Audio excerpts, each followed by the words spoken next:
Welcome, everybody, to another edition of I'll Hang Up and Listen. I am Duane from Two Goalies, One Mic, joined by producer Steve from Two Goalies, One Mic, after a thrilling 5-2 victory of the Buffalo Sabres over the New Jersey Devils. And I think the biggest storyline, there were a lot of great storylines. Biggest storyline is, of course, first overall pick, Owen Power scoring his first ever NHL goal after an unbelievable second effort from Jeff Skinner. Best smile in the league. Steve, give me a breakdown, man. How are you feeling after, again, another very impressive win from Buffalo? We're just getting really into the final stretch of games here, and I don't want the season to end. This one, for me personally, is exceptionally sweet because both of my brothers who follow hockey have been diehard Devils fans their entire lives. Like my older brother particularly, we're only 2 years apart, so we were both coming up at the era when the New Jersey Devils were starting their early 2000s dynasty. Marty Brodeur is one of his fucking idols. My little brother's basically the same. And I remember a conversation with my little brother just last week, and he's like, I know you don't drink and smoke, and I know you don't eat meat or anything. So what is it that helps you convince yourself that the Sabres are good? And I'm just I don't know, man. They just are. The people you want to see be good are good.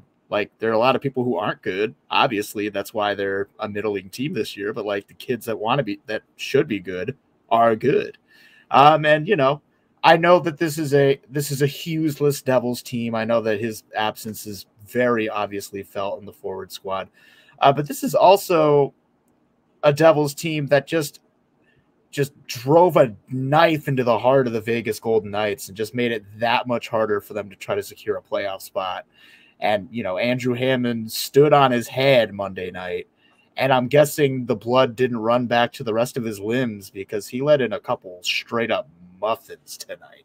Yeah. So to watch that happen after such a valiant effort Monday night against a team that most considered to be truly elite is just, it's beautiful. I had to send a couple of the choice memes after that game was over to my brothers. Your team just got meatballed, tuck these nuts in your mouth. A couple of the other ones, Tage Thompson owns your poverty franchise. Right.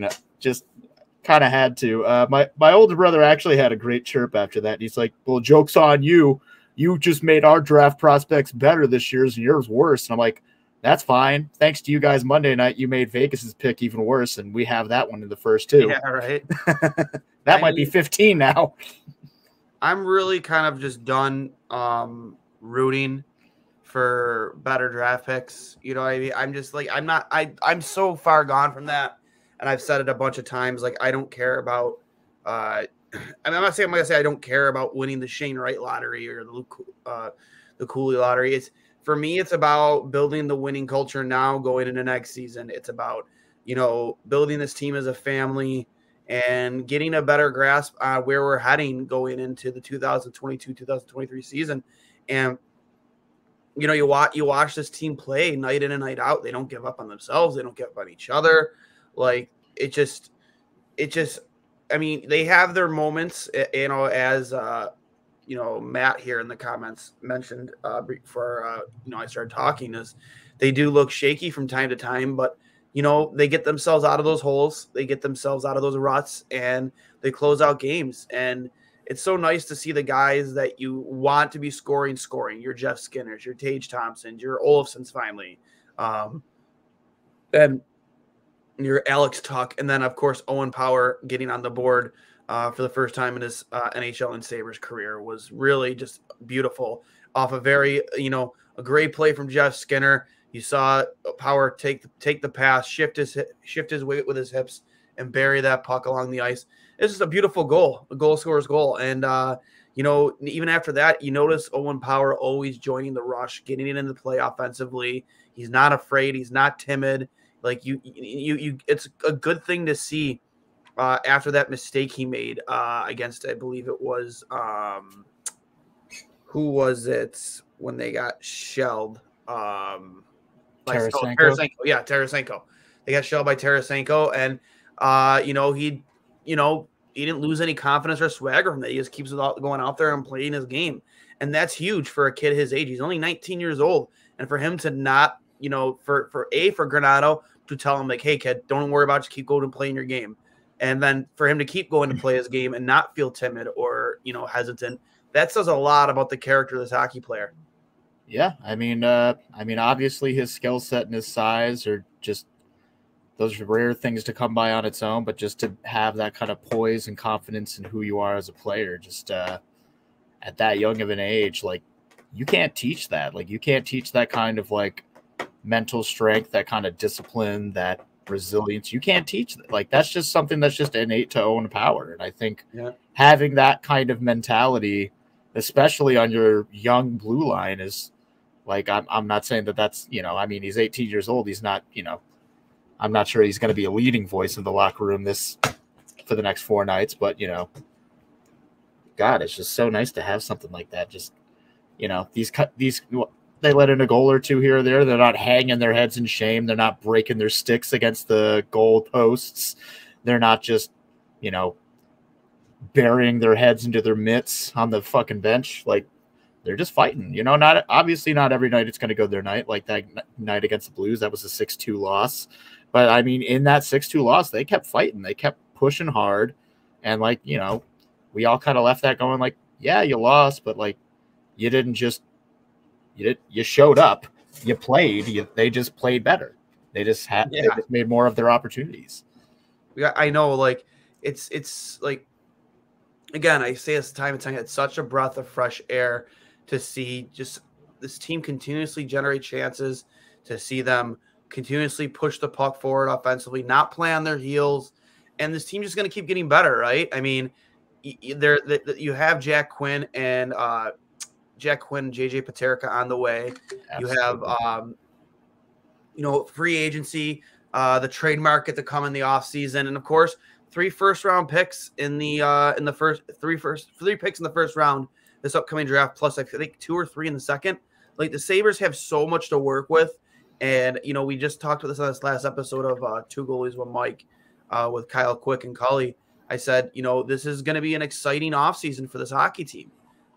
You're going to see, I really don't think you're going to see us use all 3 of those picks. I think you're going to see some wheeling and dealing done by Kevin Adams come draft day, whether it's seeing players like maybe Casey Middlestat leave the fold, because I mean, I still struggle to find his spot in this lineup next year. Maybe even, I know, like, he's played very well, as of late, and he's turned into a 20-goal scorer, but maybe he is Victor Olofsson when because again, you're going to struggle to find spots on this team for your Paterka and your Quinn, and not to mention to find other ways to improve this team. Am I advocating to trade Olofsson? No, because if I get this guy more often and more consistently, and he continuously shows up and plays, but I also need more from him. I need a better 200-foot game. I need him to score a few more Jeff Skinner goals. Like, he can't just be a perimeter shooter.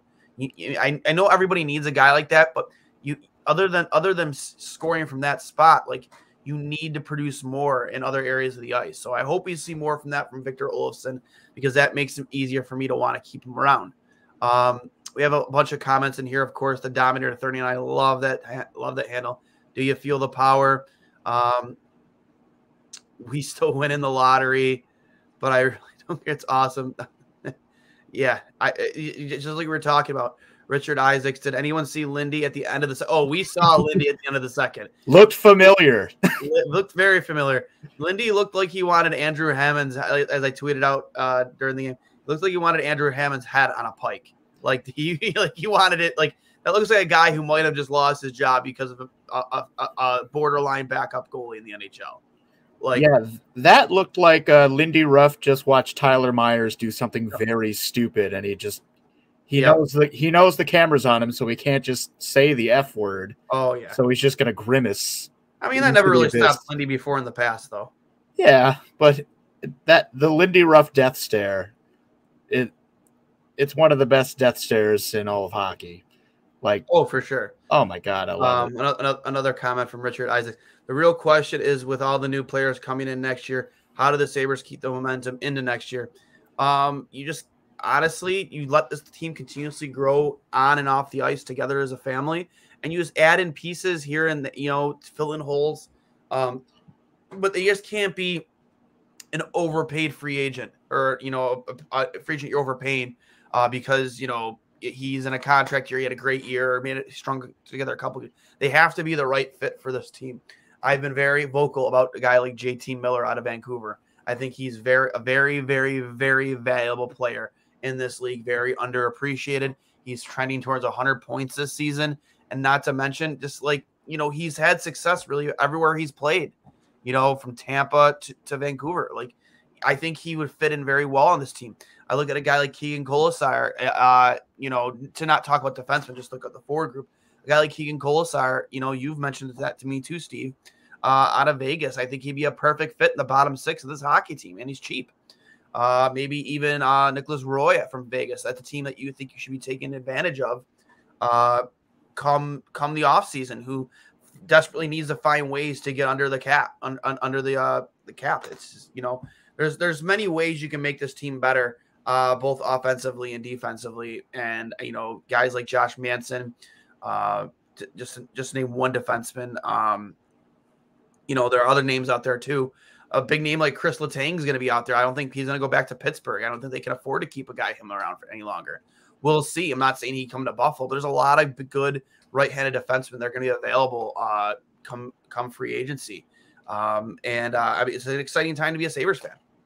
Yeah, I mean, I obviously think that right side of the blue line and a stopgap goaltender, those are the two biggest priorities to make. And I mean, if trading a guy like Victor Olsson or Casey Middlestad along with some picks here and there is what's going to get you some security on that right hand side, then I honestly, as much as it hurts, I mean, we've got offensive depth coming up the pipeline, and there's only a finite number of spots. That still doesn't even beg the question: does a guy like Rasmus Asplund get another deal? Because I mean, ultimately, I feel like him and Zemgus Girgensson have an incredibly similar skill set, and next year is Zemgus Girgensson's last year on payroll. It's tough to say if one or both of them would get another deal, but you need that kind of shutdown guy in your bottom six. So I could potentially see them trying to make another deal to keep Rasmus Asplund around to, I guess, essentially like take on the helm of Zemgus Girgensson's when his contract's up. And maybe at that point, I believe he'll be just shy.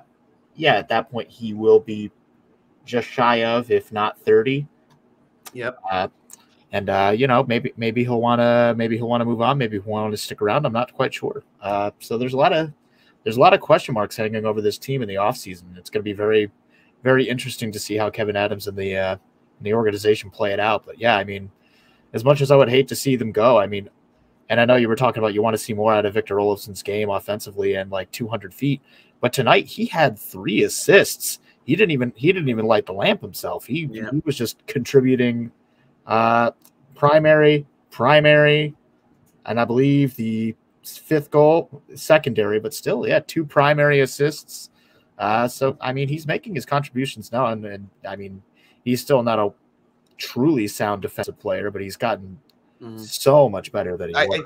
I think the one thing when you talk about Victor Olofsson next season too is what is there that he can do that Jack Quinn can't do? I think that's the ultimate question, because Jack Quinn plays on that same side, plays very well on that same side. Maybe he doesn't have the same dangerous shot as Victor Olofsson, but he still has a pretty unbelievable shot. Plus, he's a better skater, and he just plays a better all-around game. And he's just really starting to scratch the surface of his game professionally. So I look at him and I see a guy that can do exactly what Victor Olofsson does from that exact same spot. But that doesn't mean you still can't hold on to those two guys. It's just when you're trying to build a roster and improve this team for next year and make moves that will make your team better, who kind of suffers, for the sake of that. And, he is one of the guys that might suffer because he doesn't play a physical style. He doesn't engage in physical battles. He doesn't, he doesn't win a lot of puck battles along the boards. That's not his style. So, who knows? Maybe it's not Victor Olofsson. Maybe it's Casey Middlestad. It's Rasmus Asplund. It's a handful of other guys, Vinny Hinostroza. We'll see. I don't know. But I do expect Kevin Adams to have a very, very busy offseason. Yeah, it's gonna be interesting. I mean, I'm definitely just curious to see what happens with the goaltending. I feel like that's just like the biggest question mark. I mean, especially with Levi and Portillo going back to college, so neither one of them is going to be in the AHL. Yeah, trying to get their feet wet in the pros. We still don't know if UPL is going to be the guy that gets called up to come to the NHL, what his physical situation's like, what his mental state's like in that regard. So yeah, I mean, between the pipes is definitely the biggest concern for me. But obviously we got to secure that right hand side because we can't just have Rasmus Dahlin playing on his offhand indefinitely. I think if Rochester gets to the playoffs, and depending on how well UPL plays, that's going to be a big deciding factor of where his career is next year. Is it here in the NHL with Buffalo? Is it somewhere else? Is it still in Rochester? Because I think if you're going to depend on him next year to be either your 1A or 1B, probably more likely your 1B, you need him to show out in a high pressure situation in the AHL playoffs. He's been playing very well as of late. That needs to continue. Obviously, the health issues with his hips and his lower body is also a concern too. But you can't really always look at that in the determining factor of, is this a guy who can, help be a starting goaltender for my team in the future. You can't always just look at the injury history. You have to look at the body of work. And right now, it's very touch and go. He has his streak. He's very streaky. So, but we'll see. He's been playing very well. I hope he continues this trending in the playoffs because I think these young players, because you would expect Krebs to go back, right? He would probably go back to Rochester. I believe they made it known that if the playoffs happen, that Krebs and Samuelson will absolutely go. Yes, and Casey Fitzgerald, of course. Yes, so those are guys that are going to be getting important playoff games at maybe not the NHL level, but at the professional level. That's going to be a very important in terms for their development. Even though they're playing very well up here in the NHL, nothing can really replace playoff hockey. The atmosphere of it, the feeling of it, just the pressure of it. Nothing can replace that. So they're going to get that experience in the AHL if they do make the playoffs. It's very important for them. So, with all things considered, this is a very big stretch of games for UPL and the Rochester Americans. Yeah. It's kind of like Vegas. It could just as easily fall apart as it could come together. They really got to win every single one they've got left. And 2 of their last games, I believe, are against the division-leading Utica Comets. But a lot of the regulation losses that Utica has had this year have been at the hands of Rochester. So it's definitely an interesting local rivalry in that regard.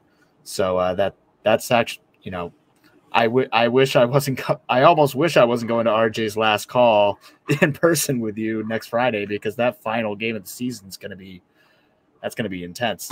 But I don't want to spin anybody out, but UPL has been with the franchise long enough that his ELC is actually up at the end of this season. So he's going to be an RFA this summer.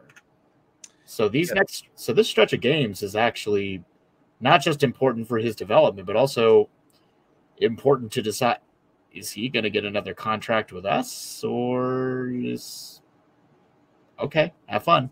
Yeah, exactly. Yeah, I honestly thought he had one more year on an ELC, but I was sorry for the mistaken. Thanks to Kevin. I've kept this comment up here because I like this comment a lot. Another 3-game win streak. Everyone is clicking. Congrats to Power on his first NHL goal. This is becoming a brotherhood. I couldn't agree with more, Chris. This has become a brotherhood. We've been preaching this for a while. This team has become a family. Man, dude, the peanut gallery is bumping tonight, Steve. Lots of people getting chiming in. Right on. A great name who I think would be great in Buffalo is Ryan Lomberg. Well, we're here. Ryan Lomberg. I think you fit perfectly in the bottom 6. I couldn't agree with you more. There are a lot of names out there that I think that could fit very well in Buffalo. A lot of glue guys, Ryan Lomberg being one of them. Like you're saying, Jack Quinn can't score 20, 25 goals in an Olsen role on a cheaper deal. Absolutely could. I think Jack Quinn next year is a 50 plus point scorer. 100%. Has over 50 points. I don't see why not. he can't with the what he's done in the AHL is pretty remarkable considering the injuries he's dealt with this year. So for him to get a full offseason, a training camp here with the Sabres, and hopefully working with a lot of players in the team, I would expect this team to really stay together for a good portion of the offseason, train together, and really get ready for the next year. Especially when you have guys like Alex Tuck in this locker room, who I think are going to stick around here and really try and keep these kids together and keep this team and keep the momentum going even in the offseason. Chris Turk, the Brotherhood of Buffalo, love it. We already saw that one, but yeah, I'm extremely excited, Steve, for what's to come with this team for in the last stretch of games, to go to RJ's final call with you against Chicago, with Pat Kane in the house. To have this many 20 goal scorers on a Buffalo Sabres hockey team, two of them 30 goal scorers. One of those guys could possibly touch 40. We'll see. I don't know, man. It's just, I don't want this season to end. Yeah, and I think that's the first time anyone said that at the late April in about a decade here. Absolutely. Yep, freedom prospector. We need some serious grit next year. Couldn't agree with you more. That's why, both me and Steve, more so than me to start with, but Keegan Colasar is a guy that I think could provide that. I think that Vegas is a team that's going to be willing to really part with a lot of pieces to try and get these high-end players under their cap. No joking. I feel, listen, I love Robin Leonard. I think he's very outspoken and he uses his platform for a lot of good, but that contract and the moves they've made in net is really starting to hurt that team. Yeah. I mean, whoever they get in the bottom six, they got to be a big guy. This year our heavy is John Hayden, and if you've seen the few fights he's been in, it's not really much. It's just a little bit of grappling, one light. I won't take anything away from a guy that wants to drop the gloves and defend his teammates. Like, all power to John Hayden. There's a lot of anxiety that goes into that role. Those guys really, they know what their role is and what they're there for. Maybe not so much with John Hayden, because he's not a bad skater. He can still play to an extent. Whereas your previous heavies in the league, they're there for one reason and one reason only. At least maybe John Hayden could get, contribute an apple or a goal here and there every once in a while. Are you trying to say Patrick Coletta was not a 200-foot player? Is that I loved Patty Coletta. I thought that guy would have put his face in front of a Shea Weber slap shot, 7 days a week, twice on Sunday, if it meant helping his team win. And you can't teach that. That's the type of commitment and passion that you just can't teach in any sport. Yeah, Patty Coletta would take a bullet for you, and then he'd put a Lego with a bullet hole. And Cousins can't be our scrapper again. I couldn't agree with you more. We need those hands. Nice to see him fight, but you don't want to always see that guy fighting. Absolutely. Vegas and Toronto are kind of in the same boat. What is next for them if they don't succeed? Yeah, Toronto is really on a bubble team right now. They have so much money tied up in those big four players. Your Matthews, your Marner, your Tavares and Nylander. So much money tied up in those four guys. If they can't get past the first round this year, it's going to be full on fire sale. I think not with the players, but the entire staff is getting fired. The GM is getting fired. Oh yeah, there's no doubt about it. Yeah, I was actually listening to Puck Soup where the two scenarios that seem most likely is either they get matched up against Tampa Bay, and then they can try to, provided they don't get swept, they give it their all and they still get booted out the first round. It's well, you just got beat by the back-to-back Cup champs. That sucks, but also they're the back-to-back Cup champs for a reason. Yeah. But if they match up against Boston again and get beat by Boston again, just based on the history, people are going to riot. It's fucking personally over. If they find, I don't know if it's possible if they match. Toronto just becomes a hole in the ground where a city used to be. I think it's more poetic, and I don't know if it's possible at this point. But if they can find it, there can be a way where they match up with Carolina in the first round and they lose to Freddie Anderson. Oh my god! Could you imagine that fan base? Could you imagine just them getting swept by Freddie Anderson? That fan base will lose its fucking mind. Collectively, they'll want to burn the arena to the ground. Holy shit. Could they get Dave Ayers to play the first game? be absolutely amazing. And it's that franchise. Oh, like it's that franchise. Like the gift that just keeps on giving of the Carolina Hurricanes when it comes to the Toronto Maple Leafs. That would be legendary. Right. But just real quick, I just going into RJ's final call, like there's so much so much to be happy about with this season, but to know that this is going to be his final season, know that this has been his final season, that will be his final call, and then to go from this season to next year where there's so many things, and honestly, I really do think this team is borderline playoff team next year, depending on how this offseason goes. To know that RJ is not going to be a part of that, it's very depressing. Yeah, I mean, it's definitely bittersweet. I mean, after 51 years, you can't blame anybody for wanting to hang up the mic cable, hang up the skates. Yeah. Man has earned a vacation 5, 10, 20 times over. I honestly can't blame the guy. I'm just incredibly grateful that in this final season where he decides that, this will be the last call, that the Sabres have turned into something that, can inspire some of those legendary calls. I mean, Alex Tuck finally got his at home. Granted, RJ called him Alec. It's fine. We'll fix that in post. We'll fix that for future RJ nights. And I think it should just be said that April 1st in Buffalo, New York, whether or not the Sabres want to call it RJ night, it's RJ night. No pranks, no fucking around. It's just RJ night. Just walk out with a turtleneck and blazer, be nice to people, and cheer your buddies on. When they do something cool, way to go! I'm so proud of you! Yeah. Love the impression from Paramount Pictures. Actually, Freddie Anderson might not be available for the end of the playoffs. I wasn't aware of that. My bad. But still, if he is available at some point in the first round, that would be amazing to see him be the guy to take out Toronto, because that's just poetic to me. Oh my God, that would be amazing. Hope the majority of the team stays intact. Anderson deserves a little raise. Also, we can't lose Hauser 4-2 as a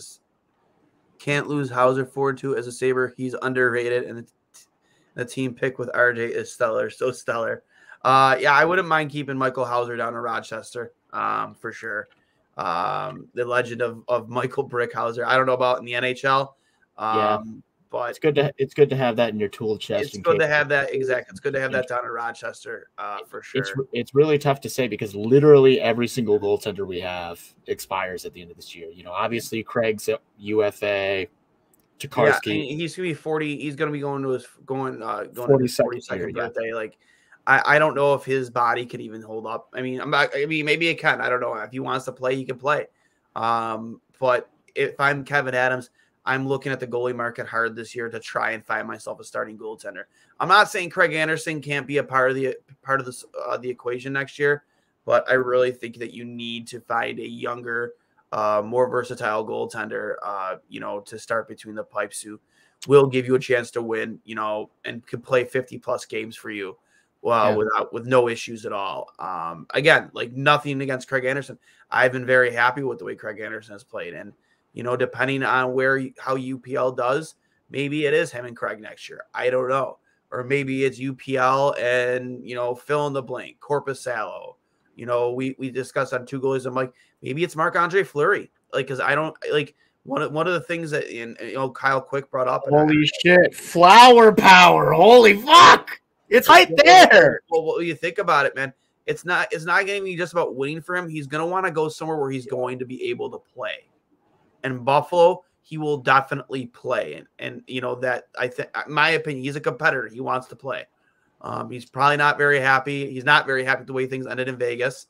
Went to Chicago, played in Chicago, but Chicago just wasn't very good, even though he played well. And then, what's going on with Minnesota, him and Cam Talbot sharing the net. Cam Talbot, I'd imagine, would be the guy starting going into the playoffs. You have that insurance of Marc-Andre Fleury as your backup. But I think next year, if he does decide to come back, I think he's been pretty vocal that he does, is he's going to want to play. And Buffalo is definitely a location where he would absolutely play. So I would absolutely love there are some names out there that you could bring in that would hopefully be an upgrade. over what we have now. And again, that is not a knock on Craig Anderson, because Craig Anderson, I think, exceeded all of our expectations this year. But at the end of the day, he's going to be 42 years old. And I just, if I'm going to try and make playoffs next year, I don't want to put all my eggs in the basket of a 42-year-old goaltender. He can be part of the solution in a 1A, 1B situation if things with UPL don't work out. But I don't want to have to rely on that guy to be the guy for 50-plus games next year. Yeah, that's a tall order for anybody, especially when you're in your 40s. But let's give a couple clicks to the guys. Let's pump his tires real quick. I believe tonight makes him a goaltender with 308 career wins, tied with Tuukka Rask. And worth noting, on the first elevator pitch switch-up goal by Kyle Okposo, he was credited with the secondary assist. So Craig Anderson has 1 point on the score sheet. 25% of what John Hayden has produced this year, by the way, just for what it's worth, in way less games. I'm just fucking with you. No, it's funny. Craig Anderson has exceeded everybody's wildest expectations, especially because when we picked him up, it's like, I thought he retired, and he did. But he came. He had some unfinished business. He wanted to play some more hockey, and I'm glad he did. You know, I've been saying thank you, Craig, many, many, many nights this year. You know, thanks, Craig. Thanks for being there. You know what you're doing, and you do it pretty damn well because you've been doing it pretty much your whole darn life. Listen, if he decides to call it a career after this season, first place I'm going is the Sabres store to buy a Craig Anderson jersey on discount, because I wouldn't mind having a Craig Anderson jersey, because I've always been huge. Craig Anderson has always been one of my favorite goalies the last 10 years. Guy's got an unbelievable story, him and his family.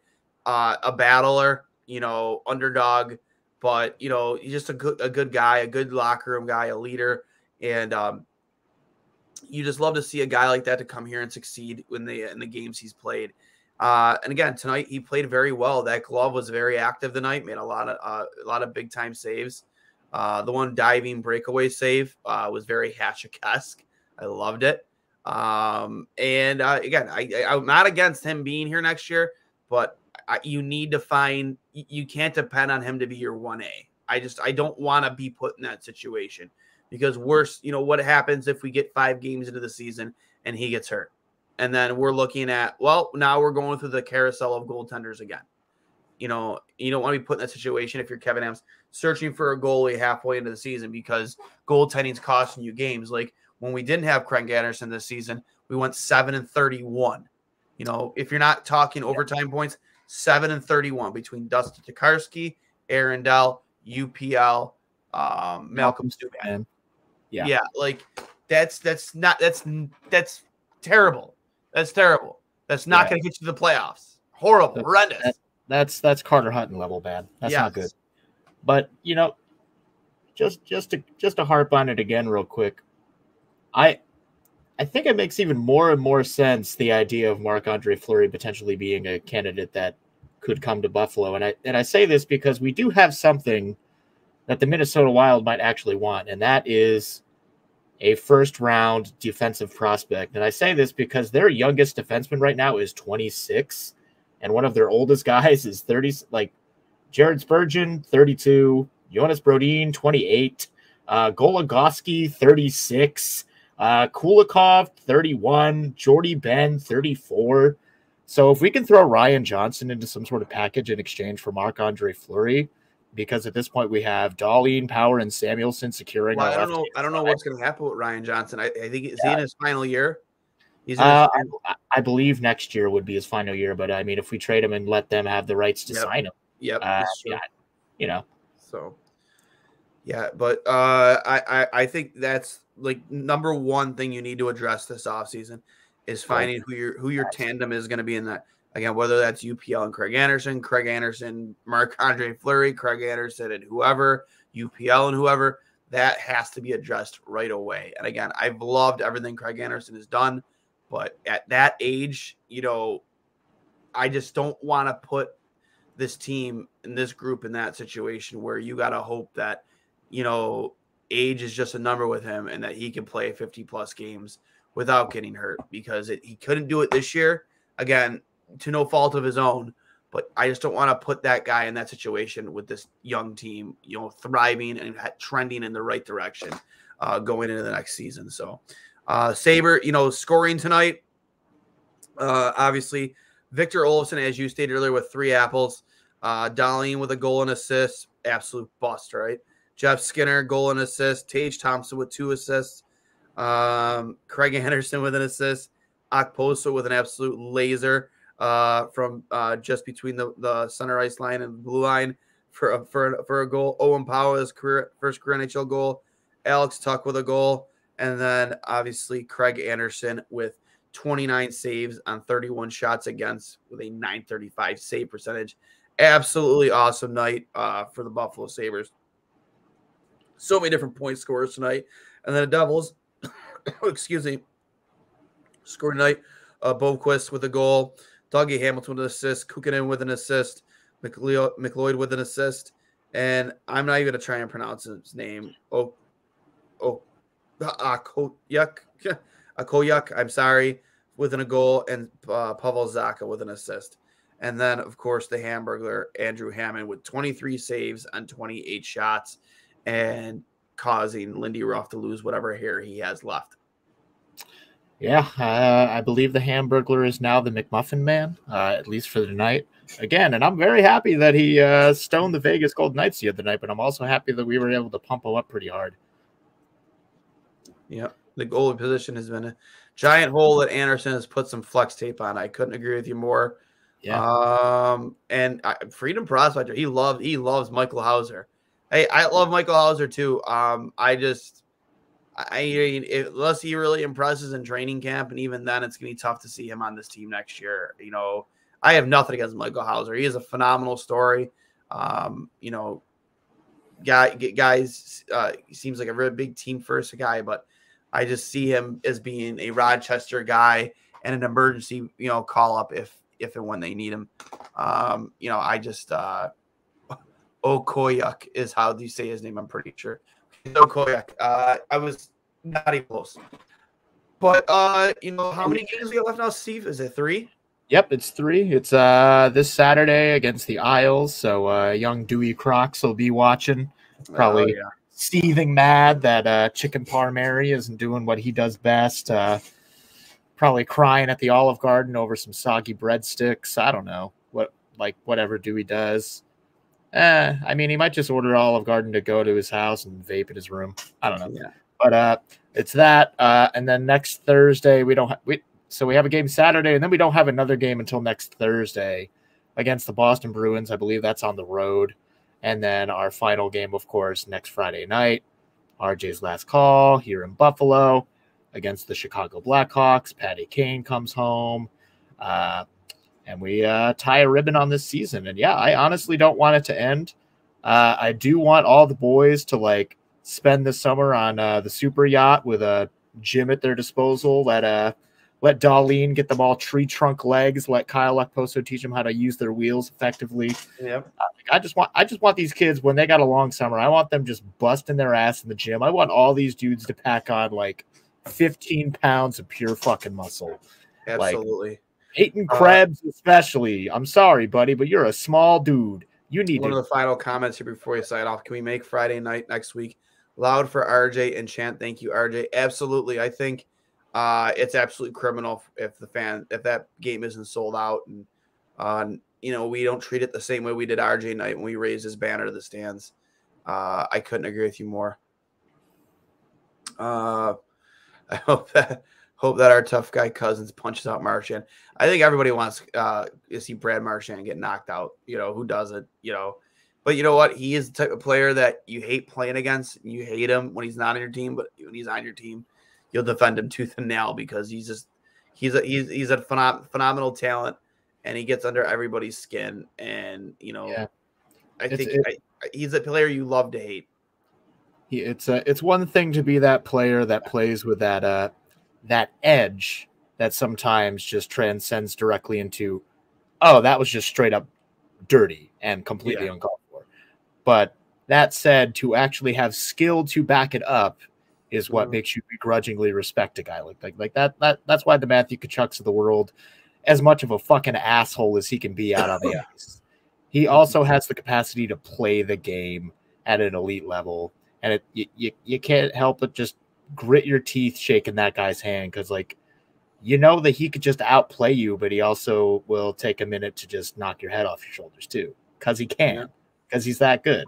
So like, whatever. And that's the difference between a guy like Matthew Tkachuk and Brad Marchand and you know, dudes like Ryan Reeves and just the dudes that are just big fucking heavies that just don't have that skill set to match. But that said, I've said on multiple occasions that Brad Marchand crying will be projected onto my tombstone, and that will be my tombstone. Just the gif of Brad Marchand crying on a loop until the sun consumes the earth. And you can quote me on that.